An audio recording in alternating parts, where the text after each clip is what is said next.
Hi friends, ఇంట్లో ఏ కూరగాయలు లేకపోయినా ఎగ్స్ ఉంటే చాలు ఏదో ఒక కర్రీ చేసేసుకొని తినేసేయచ్చు. అలాగే ఇంట్లో ఏ కర్రీ నచ్చకపోయినా నేను ఎగ్స్తో ఏదో ఒక కర్రీ చేసుకొని తినేస్తూ ఉంటాను. మీరైతే ఇంట్లో కర్రీ నచ్చకపోతే ఏం ప్రిపేర్ చేసుకొని తింటారో కామెంట్ చేయండి. ఈ కోడిగుడ్డు వెల్లుల్లి కారంని నేను ఫస్ట్ టైం ప్రిపేర్ చేశాను. ముందైతే ఆ వెల్లుల్లి కారంని ఇలా రోట్లో దంచుకుంటున్నాను.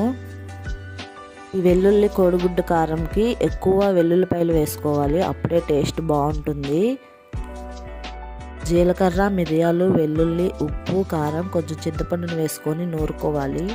డీటెయిల్డ్గా రెసిపీ కావాలంటే డిస్క్రిప్షన్లో లింక్ ఇస్తాను, ఒకసారి చెక్అవుట్ చేయండి. ఎప్పటిలాగే కోడిగుడ్డు వెల్లుల్లి కారం టేస్ట్ కూడా అదిరిపోయింది. ఖచ్చితంగా మీరు ట్రై చేయండి. ఈ వీడియో నచ్చితే లైక్ చేయండి, మన ఛానల్ని సబ్స్క్రైబ్ చేసుకోండి. చాలామంది సబ్స్క్రైబ్ చేసుకోకుండా చూస్తున్నారు, ప్లీజ్ సబ్స్క్రైబ్.